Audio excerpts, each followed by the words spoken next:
Good morning, everyone. Today we're continuing on in the Mythal storyline with part 9, the battle with the Zeus Imposter. Now, you're probably wondering, why am I doing the Mythal storyline when the new Summoner's Beast storyline in the episode has just dropped? Thing is, with part 9 and part 10, I would be on par with finally the Summoner's Beast story as well. So that way I could then do one of each week until one of them ends, which is probably going to be both of them since they seem to be on track with each other. Either way, let's hop in and finally see this fake Zeus die. Alright, what's up, Fox? No way, it's too dangerous. Of course, Mythal and Zeus. Ortis said, standing up at a Zeus, I should say. At the long wooden table. In one of the shabby log cabins in Camp Bad Blood, as Ares called it, Ortis was meeting with a dozen other powerful gods, and was not eager to listen to the Greek god of war's latest idea for attacking one of the highest-ranking members of the Imperium pantheon. Ortis quickly caught the gaze of Zeus, or Zeus number 1, as they were calling him, to differentiate him from his imposter working in the Imperium's ranks. Call him the Zeus. He was clearly displeased with the outburst, and Ortis had agreed to be more respectful towards the gods. Ortis sat down and more calmly said, "I'm sorry, but as powerful as Mythal is, she can't possibly be ready to face Zeus number 2, right? Ares, you said she's not even ready to face you." As Ortis spoke about the burly, ever-combat-ready god queller beside him, he assumed she'd leap up and attest to her own skill level, but she remained surprisingly quiet. He didn't. Ares was on his feet, having been giving his proposal, and replied, "Kid, I wouldn't suggest this if I thought she couldn't handle it. During the week you were unconscious, I did a bit of training with Mythal. Plus, Zeus number 1 here has managed to talk Hephaestus onto our side, and using the piece of Tarsus beast sphere we got, or multiversal orb as you called it, he's making some pretty amped up armor for Mythal and the rest of us. That really surprised me, to be honest. Guess he's over the time Pops threw him off Olympus, but anyway, we've got another 2 weeks until the biggest day of the Olympics is underway, so we've got more time to get Mythal ready. Plus, I don't think it's your call if she's up to this or not." True. He was right. True. Ortis was just being protective. He'd just gotten Mythal back and wasn't willing to risk losing her again. He's just being a boyfriend. He turned to her for her response. "I'll be ready, Ortis. If I can't even beat Zeus, there is little chance I'll ever defeat Tarsa, given how quickly she stomped me last time." Ortis nodded with a sigh, but then Ares continued. "Besides, kid, based on what you told us the Archon said, I think you're forgetting something really important about this." Hold on, just gonna check. Is this another one mega piece? No. Wait, yes it is the one mega piece. It's alright. This is Zeus number 2, Tarsa brought to our world. Ortis continued to listen, and the plan did start to make more sense. Even still, he didn't like how much it hinged on Mythal being able to defeat Zeus number 2 single-handed. The meeting concluded with plans being mostly put in place. Zeus, Thor, Quetzalcoatl, and others had all set off from camp to seek out other gods and demigods from their own regions to join in the coming battle with the Imperium pantheon. But the hope was to significantly cripple them by killing Zeus number 2 before the fight could be taken to Tarsa. Equally as important to Ortis was the show they were going to put on for the audience in Olympia. That evening, Ortis found Mythal sitting on the roof of the cabin he'd been recovering in while unconscious. More gracefully than he expected to, he climbed up the windowsill and pulled himself onto the roof next to her. "So, do you think you're ready for this? You know there's no shame in saying no. We can always delay. The Olympics won't be our last chance to attack the Pantheon." True. She breathed out sharply. Well, it won't be your only chance. I think it would be your best chance. Simply because it would have the most eyes on it. There you go. "I will be ready. I'll admit Ares and the other gods I've been training with are proving far more powerful than I'd expected. But when the time comes, I will be ready. The longer we wait, the more time Tarsa has to plot some way of beating us. And damn it, that's I honestly cannot wait to get my shot at her again and drive my blade through her heart." Ortis was happy to hear her enthusiasm, no matter how violent its intent, but he still sensed some hesitation. His gaze on her remained somewhat concerned. She clearly noticed and replied, "All right, fine, so I am a little Scared, I suppose. I mean, it makes She sense. swirled her hand in the air and a Fine. white puff of smoke formed into a knife. She held the blade to the back of her arm and put a small cut into herself. White veins spread from it, and Mythal winced. As it turns out, God Queller weaponry can kill gods as well as God Quellers. Oh, Thankfully, Tarsa did not seem aware of this fact, but Thank it is God. something I'll have to make the imposter Zeus aware of to lure him out. I think the idea of death would not have frightened me prior to our meeting, but I seem to have had the opposite transformation of your own. You have become quite the surprisingly fearless mortal, invading the underworld and standing up to the gods at every turn. I feel even wielding a god weapon with no enchantments, just boning his flesh as he held it. now that I have more to live for, death isn't something I'd face with as much gusto as I may have before. She turned to Ordis and looked at him with a calmer, less manic smile than she often wore. You know, in the weeks you were unconscious, Lorna came and had a little chat with me. She told me how you had informed her that I believed she didn't care for me. Ordis's head shrunk a bit closer to his shoulders. Right. Sorry if that was out of line. I just really needed her help. It was not out of line, you were right to say so, and I likely should have said as much to her long ago. Oh, Regardless, she came and told me in a surprisingly genuine form that she did deeply care for me, and that she was sorry it was not always clear. She said she'd even felt abandoned herself after I left with you, Aww. saying that she'd secretly hoped I'd do more to convince her to come with us. We had quite the heart-to-heart in a way we hadn't since we were children. You know what? I can actually understand this. As a little brother, I can understand the whole having an older sibling that's a bit of an asshole, but still deeply cares for you. I mean, my brother, years ago, when me and my brother were actually younger, we were, of course, big fans of anime, and the one we were watching at the time was Full Metal Alchemist Brotherhood. So we even made kind of a small pact saying that if something like that was to ever happen to us, that the other would bind our soul to something to keep them here with us. We were kids. I was like 10 at the time. And that only really happened because of you. You said before Tarsa took me that your life completely changed after meeting me, but you must know that my life has as well, exclusively for the better. Aside from the whole being imprisoned in the underworld event, I suppose.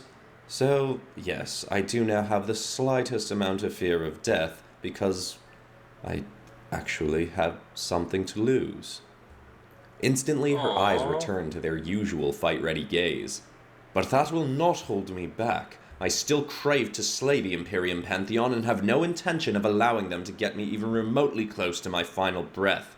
So don't worry for me. However grueling the next few weeks of training may be, I will persevere and be completely prepared to best Zeus and any other god I must face. Damn right. Ordis's Slay them. concern grew into an inspired grin. I believe you, Mythal. Zeus won't stand a chance. They spent a while together thereafter on the roof under the starlit sky, but not exactly talking. Then, the next day, Mythal was up bright and early for training. Both Ares and the Egyptian god of war, On Her, had taken her a ways off into a field Oh yes, that's the lion-headed chick. by the mountains, and were not holding back as they attacked the god queller. She swore off using bladed weaponry in training to ensure she didn't accidentally quell any of the gods helping her. On the first day, Ordis spent some time watching, but found it pained him too much to see how badly they were hurting Mythal at times. Still, she urged them to fight harder. She was not willing to let up, knowing what she'd have to face in the coming weeks. Ordis stopped watching and trusted in Mythal's determination and Ares' teaching abilities. They also had Brigid on site to heal Mythal, to make sure she could keep going even after getting seriously hurt. Later in the week, Ordis noticed that Ares was having all other gods stand down when more of Tarsa's monsters attacked the camp. They were having Mythal handle them all alone to further her training. He even eventually caught a glimpse of the battle between her and Zeus number 1, Thor, and Perrin, presumably to help her prepare for the challenges of facing a thunder god. Luckily, to distract him, Ordis had plenty to do himself in those weeks. He did some training of his own, but was also organizing the gods, helping squash any further beef they had with one another, and repeating many times the details of what he'd learned from the Archons to new gods that were brought into the camp. He found the longer he spoke to gods in that week, the more confident he became, but also the more compassionate. He started seeing the gods less as towering, threatening figures. I know I said that last time, but honestly, Ortis by the end of this needs to become known as like the god of unity or something, because he's literally uniting so many gods. It's bound to happen. It's gonna be Hercules up in this bitch. And just as beings like himself, with their own emotions, passions, and concerns. Near the end of the 2 weeks, he gave a final speech to everyone at the camp, getting them all as fired up as ever for the plan about to commence. Their army of gods and demigods had grown from around 30 to 64, with a few others off-site and waiting. Not bad. They'd all grown very accustomed to Ortis's words of encouragement over those last few weeks, and were practically treating him like he was a god himself. Yes! After the speech, there was partying and revelry, and Ortis went to have a moment with Mythal, but found her with Amphenella, who'd been gone for much of the last week dealing with her own matters. She and Mythal had gotten to know each other a bit better during the time Ortis had been unconscious. He wouldn't exactly call them friends now, but they got along well enough. Amphenella looked somewhat begrudgingly impressed as Ortis approached. "You are surprisingly skilled at convincing beings infinitely more powerful than yourself to do as you say, Ortis." He chuckled but shook his head. "I'm not trying to get them to do what I say, not exactly. I just want them all to get along and see that they'll need to rely on each other if we're going to defeat Tarsa. She could have anything waiting for us. And I'm hoping that after the fight is won, they'll remember how they helped one another, and let that influence how they act towards each other going forward. This whole ordeal could set the tone for how our world acts in the years to come." She nodded, though skeptically. "Well, one can hope. I'm unconvinced that beings as long-living as gods will maintain your heartfelt vision long after your mortal life is ended, but I suppose for at least some time that mentality may likely remain." Suddenly, You know, with how often I do keep saying Mortis, damn it, how the hell do you say his name? Oh no, it is Mortis. It's Mortis the Mortal, how many times I keep saying that. And at some point, it's gonna be sprung on us that, yeah, no, he's not a mortal. He is a god, just a god that had been lost to the ages, the god of unity. Yeah, I'm not trying to just keep repeating that. I'm sorry. Ortis wished Amphenella was still turning and muttering when she said stuff like that. She soon after walked off, leaving both Ortis and Mythal quiet. They hadn't yet talked about what would happen in their futures, as Ortis aged towards death and Mythal remained immortal. Plus, they both were concerned by what Amphenella had said. Would the gods return to bickering after Ortis's influence faded? It was an unpleasant combination of thoughts, but Ortis's look of concern soon slipped back to a calm smile, and he kissed Mythal. "One thing at a time. We'll figure all that out after Tarsa's beaten, I promise." One thing at a time. She nodded, but her concerned expression remained. The next day, Ortis found himself hooded in a cloak, walking with the crowds headed into the Olympic Stadium at Olympia. Over the years, as the Olympics had grown and grown into worldwide popularity, so had the once small town of Olympia. A massive city bigger than New Athens had grown around the site of the Olympics, and the surrounding area housed more than 20% of Greece's population. It was only about a day's journey from New Athens as well, so many people from Ortis's home city always came to the event. The Olympics had originally been started by the Greek demigod Heracles in honor of his father Zeus. Originally that had meant only followers of Zeus and the Greek pantheon would attend. But as awareness of other regions emerged, more lands were invited to send their fiercest athletes and warriors to compete.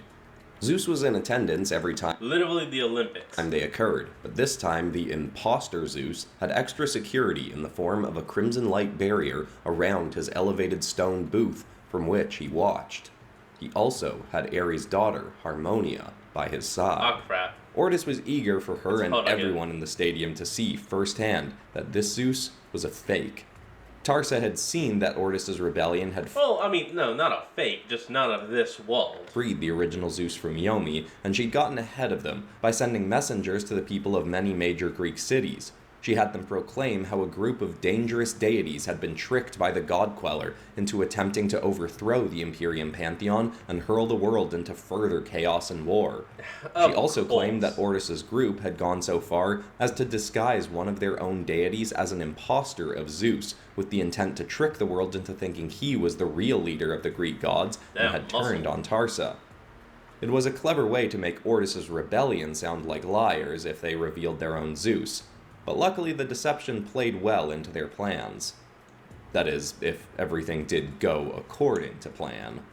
The Olympics had been going on for a few days, but they'd waited until the day that always brought in the largest audience, the day of the Heraclean Challenge. Every year, Heracles would permit any onlooker from the crowd, be they human, demigod, or god, from any region to challenge him to any sport or competition. He was beaten occasionally, though not often. It was also quite rare for a god to step onto the field nowadays to challenge him, as he defeated enough of them that it became embarrassing for gods to risk losing to a demigod before a crowd that likely included many of their own followers. Oh, damn. Ortis stood in the stands surrounded by cheering fans as the first challengers went out onto the field to try their hand at besting Heracles. He knew it wouldn't be long now before the plan was underway. The main stadium of the Olympics was a long grass field with a running track around it. I think Ortis, oh, there you go, Ortis would be able to defeat Hercules in one challenge, archery, by using Oriastra, I think that's how you pronounce it, and one piercing arrow, or multiple tracking arrows, or whatever he would need. He could fire straight through the bullseye and be like, I win. Other venues had been built nearby, but this one was always the site of the most important events. The stone seating area around it had been extended to have a few dozen more rows of wooden seats going farther up into the air to house more patrons, and that just made the crowd that much more chaotic. Ortis had gotten as close to the front of the stands as possible, but it was hard to stay focused as the people in front of him brawled over an all-too-familiar topic.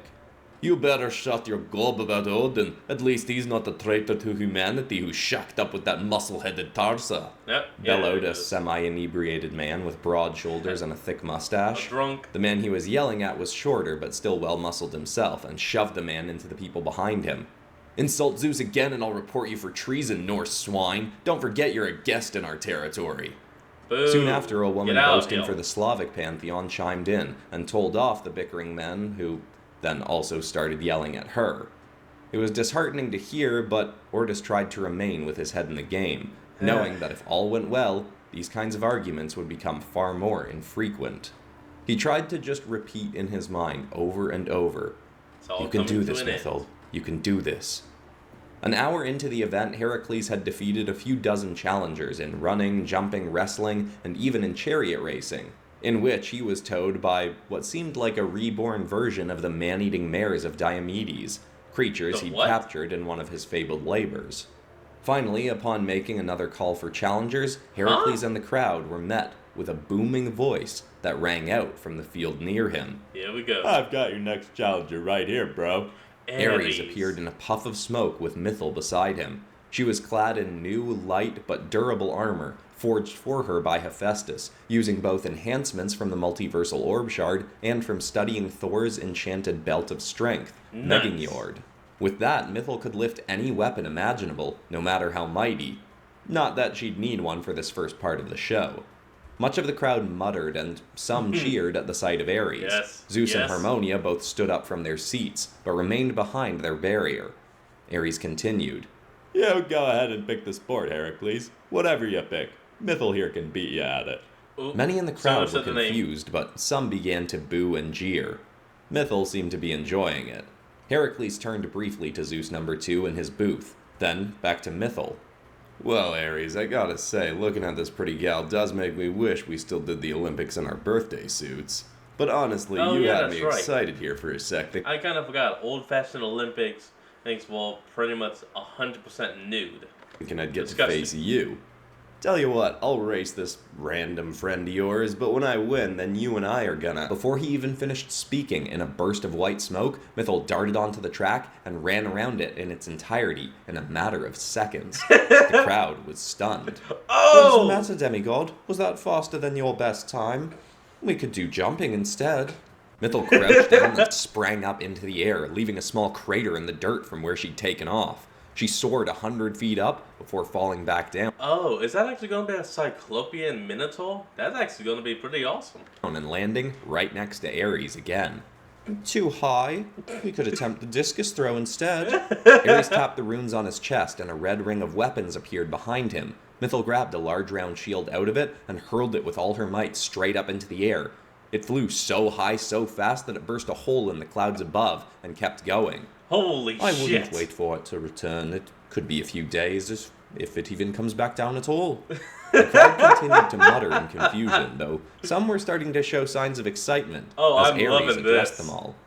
This here is the fabled God Queller, a lot of you have probably heard about. From 7 generations of gods she's been born, and in case you haven't heard, she's already used her power to take a few gods out. Some of you may also have heard the little rumor from the Imperium Pantheon's not-so-noble leader that we have a fake Zeus on our side, and that one up there is the real Zeus. Well, here's your chance to prove it, pal. Mythal raised her hand past Heracles towards Zeus. I am not here to challenge your so-called son, Zeus. I am here to challenge you. Yes, One-on-one, yes. fight to the death. If you truly are the one and only all-powerful Zeus, you should have no problem killing me and getting rid of the greatest threat alive to your precious Imperium Pantheon. All you'd have to do is pierce me with my own blade, and I'll be gone for good. She formed a knife with her hand, and, as she'd shown me, put a cut along her face to show the effect. I'm sure all your supporters would love to see a show of your true strength. Isn't that right? The many Zeus and Imperium Pantheon supporters in the crowd roared with excitement and anger. Get her, Zeus! Shut this blasphemer up! For Tarsa! Even Heracles got in on it, saying, Come on, father. Stomp this nobody out and remind the world who you are. Meanwhile, many of those opposed to Zeus cheered for Mythal to slay him. Regardless of which side they were on, it seemed everyone in the crowd was eager to see this fight occur. Zeus number 2 boomed. I have nothing to prove to you rebellious wretches. How do I know the full band of your miscreant gods will not show up as soon as I step onto the field?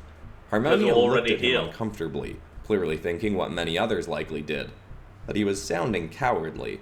Ares shrugged. We're sticking to our word here, but even if we don't, you can always call and back up yourself, right? You already got Heracles and my precious little girl here. If we try anything funny, and they can help you out, but we'll keep it one-on-one, as long as you do. Yeah. Zeus seemed ready to protest again, but then Harmonia snapped. Father, why delay this any longer? Surely you're not intimidated by that thing. Zeus number 2 turned to her angrily, but then listened more intently to the cheering crowd. Finally, he grunted.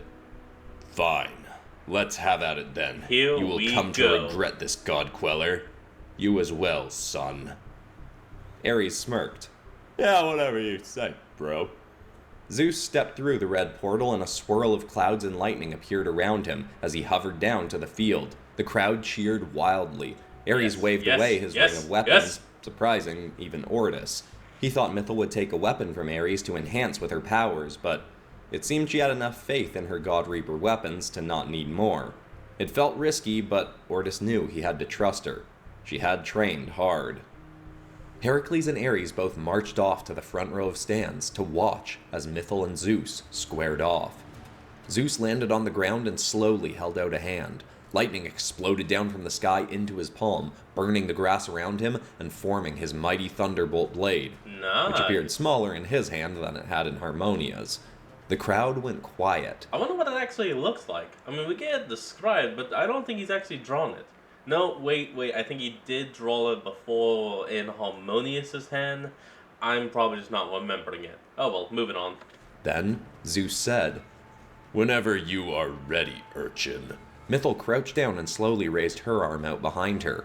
White smoke swirled but didn't yet form. She leapt forward with the same speed she'd shown off before, leaving a trail of white smoke as she thrust a freshly formed spear at Zeus's neck. He tilted his head aside to evade and batted Mythal to the ground with the back of his hand. She rolled through the dirt on his other side, and he casually turned to watch her crash. She leapt quickly to her feet and charged in again. This time he swung his bolt at her as he dodged and sliced her across the side. As she skidded to a stop this time, she clutched her waist. Ortis couldn't see it, but had a sense that the strike had carved perfectly between her armor. He was suddenly worried Hephaestus hadn't done as good of a job as he'd hoped. Oh, crap. Mythal couldn't be killed by Zeus's weapons, but she could take enough damage to fall into god sleep to recover. If that happened, Zeus could take her hand with her own weapon in it, make her stab herself, and she was finished. And end it. Even still, she shit. ignored the pain and seemed to go in for the exact same attack that had proven twice not to work. What was she thinking? This time Zeus thrust his bolt like a spear of his own while dodging hers. There was a clean, slicing sound, and Mythal choked. Ortis practically screamed from the crowd, but held it back. Zeus lifted Mythal into the air before him, with his bolt pierced right through the side of her lower abdomen. Oh, crap. If you intended to challenge a god to combat, you should really do so in better attire. Zeus sneered. Mythal choked for another second, but it soon turned to a laugh. She's laughing? You should really not underestimate the strategizing of your opponents. The real Zeus would know that. Mythal let her spear turn back into smoke and clenched both her hands around Zeus's bolt. She shoved her feet into his chest and kicked back away from him. She tore it from his own grip, flipped backwards and landed far from him on the field. She pulled the bolt from her side and spun it in her hand. Hephaestus made my armor with a very obvious hole that he knew a keen eye would spot and target. Right in the place that may hurt, but be far from truly damaging. Also, I could get a hold of this and see what my God Queller upgrades can do with it. Smoke burst from her hand again and wrapped around the bolt. The blades grew wider, and the lightning that sparked off it became white. With a furious stare, Zeus thrust his hand forth. The weapon yanked towards him, but Mythal held it, being slowly dragged across the ground. Well, alright, if you insist. She leapt off the grass, allowing herself to be flung through the air with the altered bolt towards him. When she was close, she swung her body around it and batted the blade. This would make one hell of an animation. Right at his head. He was smacked across the face with it and slammed headfirst into the ground. Mythal kept hold of the bolt and landed gracefully on the field on his other side once more. Zeus stood back up and revealed a massive gash had been carved across his face, which dripped with bright yellow blood. Again, the crowd gave a mix of reactions, from cheering to booing to muttering confusion, but regardless of how they reacted, all eyes were locked on the battle. Zeus clenched his fists and moved even faster than Mythal had, exploding towards her in a burst of lightning. Mortal eyes could hardly follow as his fist struck Mythal's head and sent her flying backwards, crashing in. Oh, that must be Hercules he's drawing right there.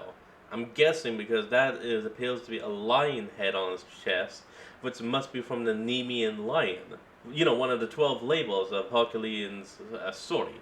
He had to kill it, but the only way to kill it was via poisoning, because its fur, coat, skin, whatever you want to say, could not be damaged from blades, arrows.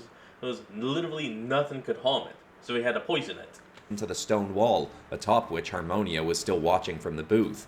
Before Mythal could even fall from the wall, Zeus had soared over and snatched her by the neck, spinning her around and slamming her into the ground behind him. He reached for his bolt, but she swung it at his side and struck him in an eruption of white lightning. He was knocked into the wall and bounced off it into the air, but recovered, hovered for a brief second above Mythal, then sprang back down towards her. He tackled her into the ground, grabbing the bolt and holding it above her head as he gripped her throat in his other hand. Mythal stuck her other hand out to her side and made a smoking dagger appear. She thrust it at Zeus's head, but he released her neck and snatched the blade before it could pierce him. Mythal then headbutted him so hard that he was flung into the air again, but this time he pulled her up with him. They both still held the bolt, but he called out, "You cannot hope to command my element, worm."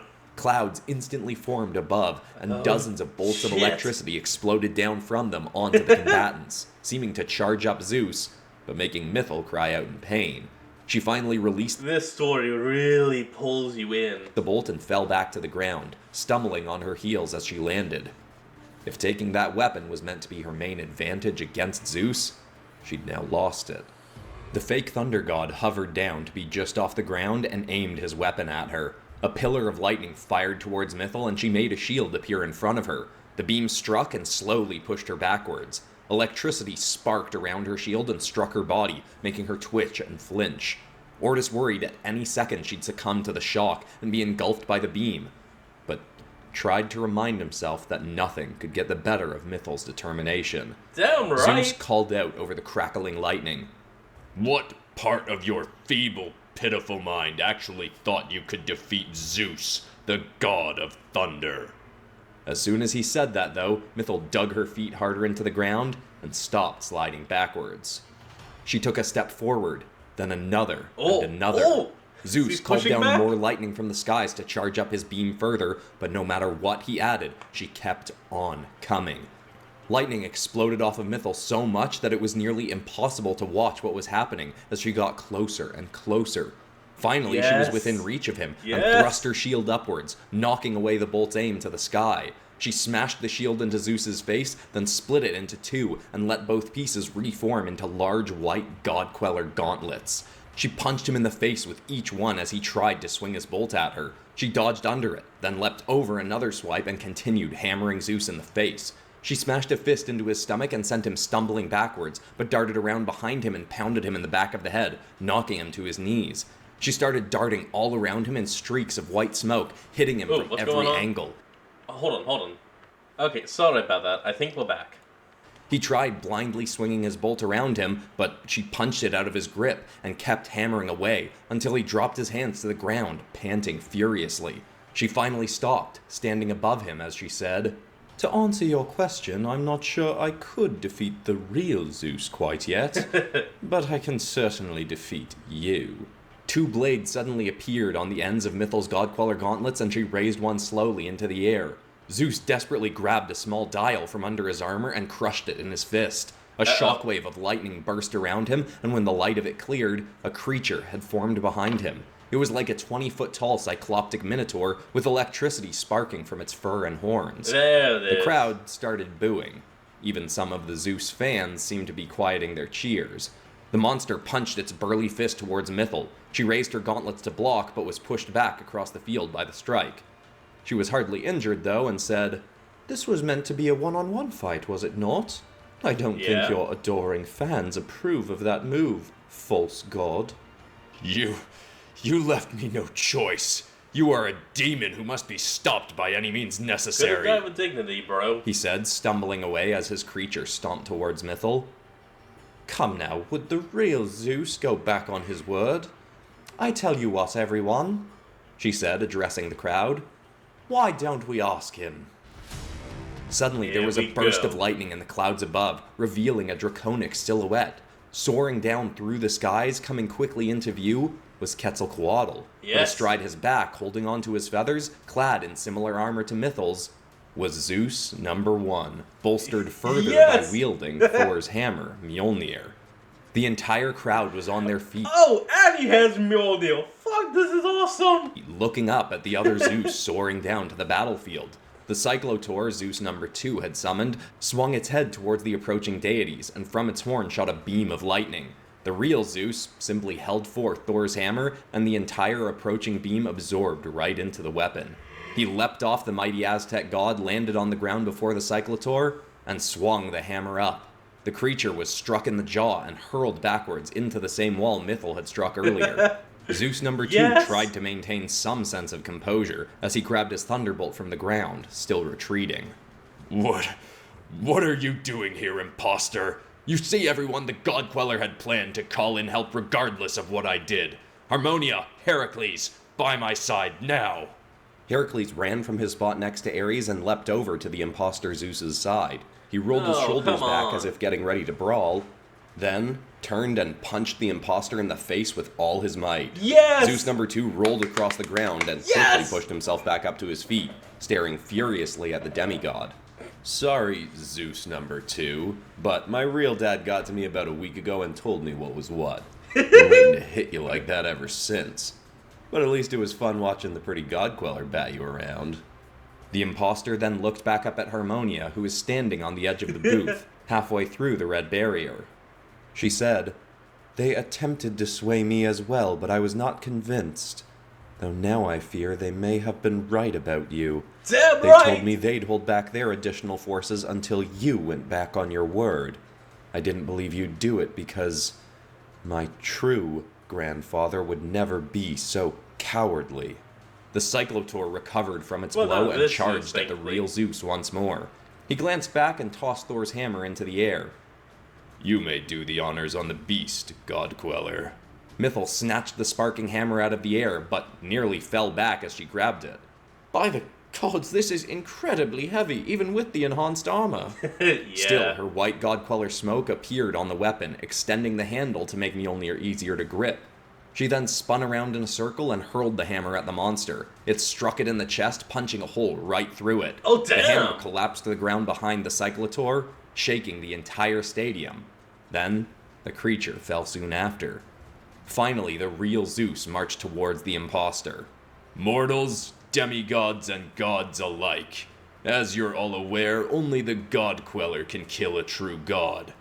Which is how I will prove to you that this wretch is the imposter. Oh. The second Zeus thrust his is gonna kill him. thunderbolt towards the approaching Zeus, but he batted the blade away and grabbed either side of Zeus number 2's head. Suddenly, Thor and Dude, he's doing a Kratos! Perrin both appeared in cracks of lightning on either side of Zeus number 2. The real Zeus then stated, We thunder gods have agreed to share the element of lightning, but not with the likes of you. Yes! all three gods of thunder suddenly released mighty battle cries, and the electricity sparking off the imposter was sucked out of his body into each of them. Holy The crowd yes. could barely watch through the blinding light. But when it cleared, Thor, Perrin, and the real Zeus were all glowing and looking as mighty as ever. The imposter did not look so powerful. His body had shrunken and his once mighty muscles turned frail. Zeus then snatched the thunderbolt from his imposter's hand, raising it into the air. Proof of a false god. He swung the blade, and in a spurt of golden blood, the imposter's Love head tumbled it. off his body. He fell limp and dropped to the ground, dead. Everyone in the crowd now understood. You did not need a God-Queller to kill a false god. Damn The right. sole remaining and real Zeus turned to the crowd, hovering up into the air to address them all. Citizens of Greece and beyond, hear me. I once thought Tarsa's vision for our world and her pantheon was just and right, but when I questioned her, she used her weapon, the multiversal orb, to defeat me and banish me to the Shinto underworld, along with all other gods who questioned her. She replaced me with that imposter so that she could have even more control over the pantheon and the world. She has lied to all you mortals and gods alike to keep us at each other's throats while she takes more God, this power is for awesome. herself. She does not wish the best for this world. She seeks control by whatever means necessary. That is why I come before you, aligned with gods from many other pantheons. Suddenly, the rest of the gods from Camp Bad Blood appeared in the field, transported in by Hermes and Lord Ganesh. A thanks. surprisingly wise mortal hero by the name of Ortis Phonemo has helped show us that the right way forward is with gods working together to share the world we all must live in as peacefully as we can. That's right. We have not set a good example for you mortals in the last decades. I have not. But today that changes. We are going to defeat Tarsa's pantheon and return this world to a state of true order, Yes. with no single group of gods having dominance over all, as Tarsa seeks. Whether you stand with us now or not, we will do all we can to make this world better than it has been in recent memory. Let us show you once again why it is worth putting your faith in the gods. Zeus's fans may have been the first to leap Love up and it. cheer, but they were quickly followed by many others. Whether it was because they saw gods they already believed in by his side, or because Zeus's speech had actually swayed them, this once bickering crowd seemed to be unified in inspiration and excitement. Seeing the thunder gods from the Greek, Norse, and Slavic pantheons seemed to even squash the grievance between the three arguing crowd members in front of Ortis. His heart rose every second Yes. the cheers Yes. continued. Though after a few moments, they were cut off by a booming voice that echoed all around the stadium. Tulsa. Well then, this will set a perfect example for the rest of the world. Ortis's eyes met Mythal's It's on the Tulsa. field, but she too seemed unsure where the all-too-familiar voice was coming from. If you're all so quick to shift your allegiance to the side of the enemy, then I will wipe your whole city from the face of the earth, and let all other regions of our world know that this is what happens when you question the Imperium Pantheon's reign. Monstrous Tulsa. cries, the flapping of massive wings, and thundering footsteps could be heard approaching from all around. Ortis had anticipated a war, but Tarsa was bringing it upon them far sooner than he'd expected. Oh crap. I guess it's time for the final battle to commence.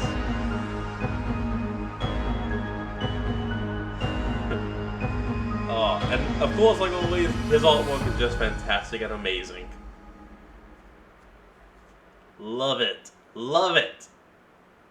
We are coming into the end game of this series now, but I do think from here it's going to take 3 more episodes to wrap this up in the way I want. Anyway, if you are enjoying this series and you haven't watched The Summoner's Beasts yet, you might want to see that because in one of the most recent episodes we got to find out what Tarsa's up to in the modern day.